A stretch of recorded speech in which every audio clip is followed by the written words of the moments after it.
Virtual greetings everyone. Today we are going to start a new chapter, Time and Work. So let's start from its introduction.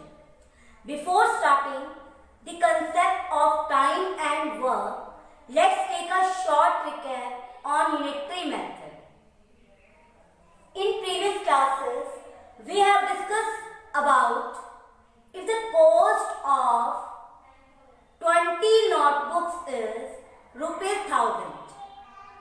If the cost of 20 notebooks is 1000, then what will be the cost of one notebook?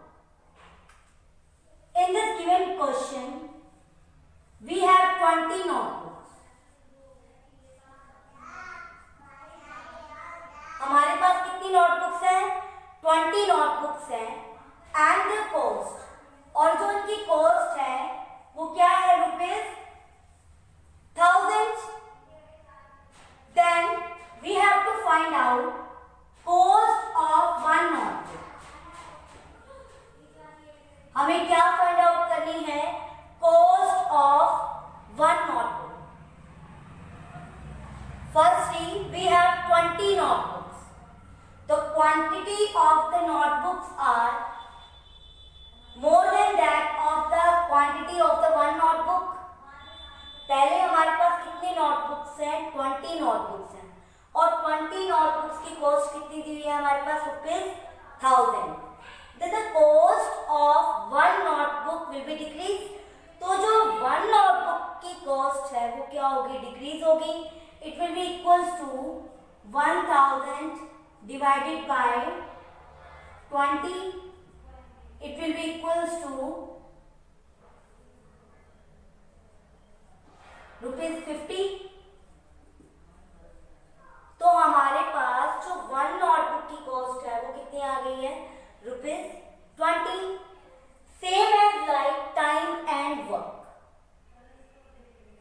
Time and work are inversely proportional to each other. जो time and work है वो आपस में inversely proportional होते हैं.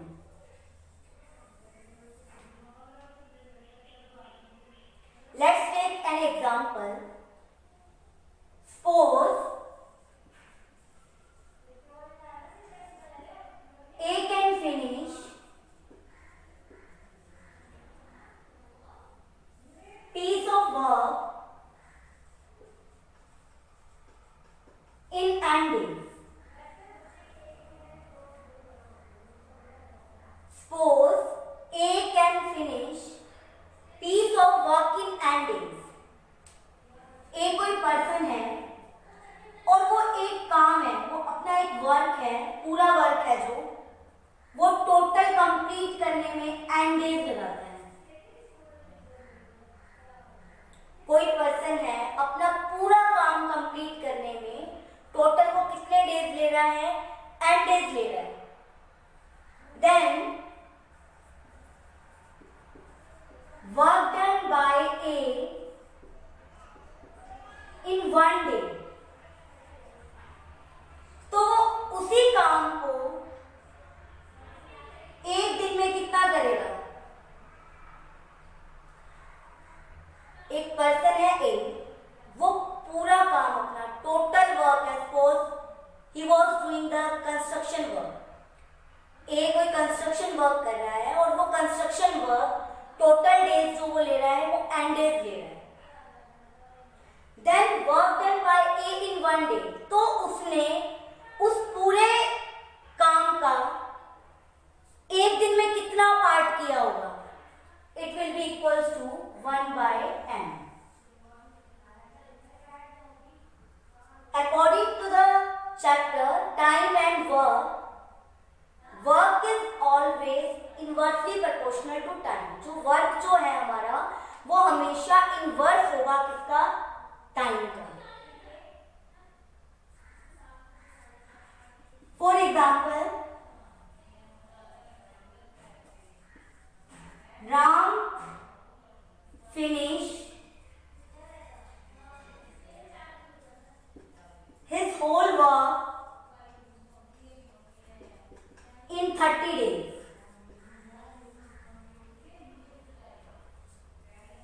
Ram finish his whole work in 30 days. जो राम है वो अपना पूरा काम करने में कितने दिन ले रहा है? 30 डेज ले रहा है वो. Then work done by Ram in 1 day. तो जो राम का एक दिन का काम कितना होगा? अगर वो टोटल 30 डेज काम कर रहा है, we have total days. Ram के टोटल डेज कितने हैं? 30 हैं. According to the definition work is inversely proportional to time. जो वर्क है वो क्या होगा? इनवर्सली प्रोपोर्शनल होगा किसका? टाइम का. Then work done by Ram, जो राम का वर्क डन होगा 1 डे का, it will be equals to 1/30. तो राम ने एक दिन में अपने पूरे काम का कितना पार्ट किया होगा? 1/30.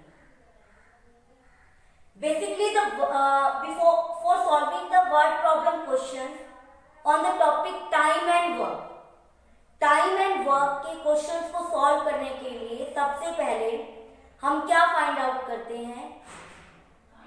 किसी भी क्वांटिटी का कोई भी हमारे पास वर्क डन गिवन है, टोटल डेज हमें गिवन है, तो हमेशा हम पहले क्या फाइंड आउट करते हैं? 1 डे वर्क, कि उस पर्सन ने उस पूरे काम में से एक दिन में कितना काम किया. तो जब भी आप टाइम एंड वर्क के क्वेश्चंस को सॉल्व करने जाएंगे, firstly we have to find out the 1 day work. हमें टोटल वर्क में से एक दिन का काम फाइंड आउट करना है कि एक दिन का काम हमने कितना किया. I hope students you have understood the concept of time and